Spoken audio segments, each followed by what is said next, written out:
Hello again. This is our second video for Inventor. We're going to start looking at how do we go about creating parts in Inventor.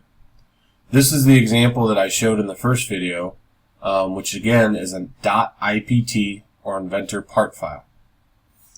If we look over here at our browser, we talked about in the first video how it keeps track of everything that was done to create this part. If I look at some of these extrusions, just to the left is a little plus mark.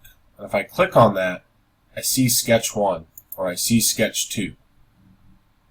These sketches are how we go about creating our IPTs. And that's what we're going to start looking at now. If I go to my home screen, to open up an IPT, to start a drawing file, yours is going to look like this, but you're going to scroll down and find standard IPT. That is the file that we're going to use 90% of the time. If I look over here, it says name, standard IPT, units, inch. Most of the time we will be working in inches. If we decide that we want to do a metric part, I can come up to this metric folder. I can scroll down and I have a couple options. Standard decimal inch, standard millimeter. But again, 90% of the time, standard IPT is just going to work for us. Go ahead and note that the yellow oblique box is our visual for an IPT. Alright? These three boxes would be an assembly, this would be a drawing file, and a presentation file. But the yellow box, the yellow cube, is the visual graphic associated with an IPT. So I'm going to double click. It might take a second to load. It may not. Right now our workspace is blank. Our browser is blank. The first thing that we have to do is come up to our ribbon, and on the left side in the 3D model tab should be sketch. Alright? Remember, if you hover over tools, it gives you a basic description of that tool. If there is a shortcut key, which for 2D sketch there is, it'll also identify that. So for 2D sketch, S is the shortcut key. I'm going to go ahead and click. The first time you create a sketch, we are going to get our origin planes. So for example, this one is our XY plane. If I reference my view cube, that plane is my front face. And so for now, we're just going to go ahead and use that. We have now entered the sketching window. A couple things to address. This yellow dot represents the origin. That represents 0, 0. I can look down here at my coordinate plane and recognize that Y is up and down, X is left or right. I can select that. I can delete that. I don't want to do that. Alright, so make sure that anytime you start your sketch, you see that yellow dot and the origin is there. For this video, we're going to simply look at our create or draw commands. These are the commands that we use to physically create our sketch. Okay? If you notice, my commands would be line, circle, arc, rectangle. I could add text. Also notice that anywhere where there's a drop down or a little black arrow, I've got some other options. Okay?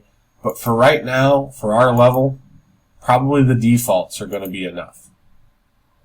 So, I'm going to click line. From this video, if there's one thing that you remember, always start from the origin.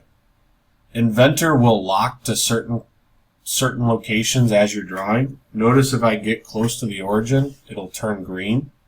That's it locking to the origin. Alright? As soon as I click my mouse, the first point of my line locks to that origin, and that's what I want.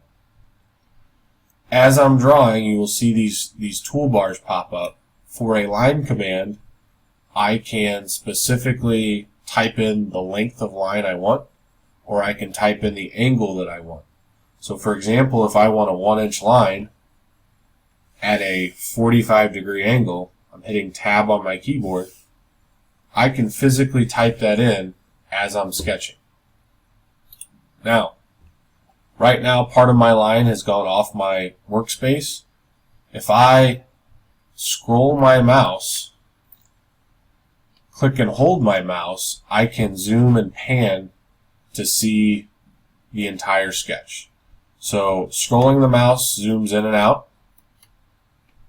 Clicking the middle wheel and moving the mouse left to right pans. Okay? Now, I can also simply kind of eyeball and freely draw those figures as well. What I've done here is I've right-clicked the mouse and I get some options. Anytime you are done with a sketch command, I either need to say cancel or OK. Doesn't matter, but that just closes that draw command. Now, circle is pretty simple. You identify the center point you want. You identify the diameter radius that you want. Rectangle, if you notice, it tells us up here on our ribbon that we're doing corner to corner. So as I'm sketching that, corner to corner. Alright? As I drew this line, I specified length and angle as I drew it. As I drew these circles, or the circle and the rectangle, I did not assign the size. I can come back in using my dimension tool and say, oh, I wanted that circle to be 0.75. I wanted this height to be 0.625.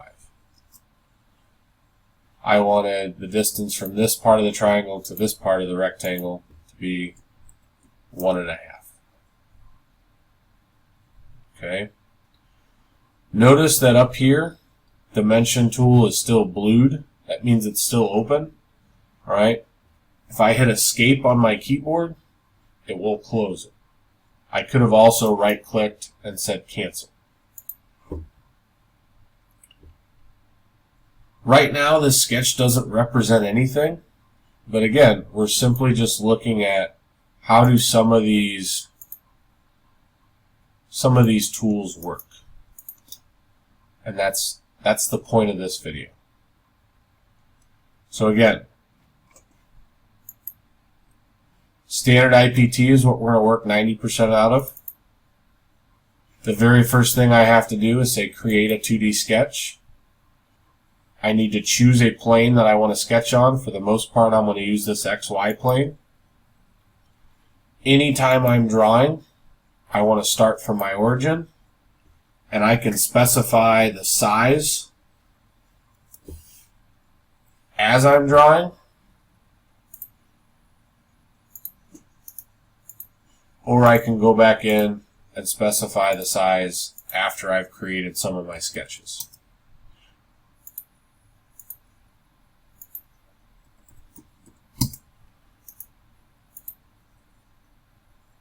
Once you've finished a sketch, once you've done everything that you need to do, green check mark. Alright, and notice that in your browser you see Sketch 1.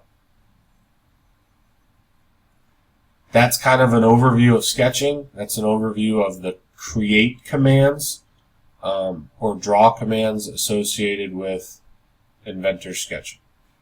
Thanks.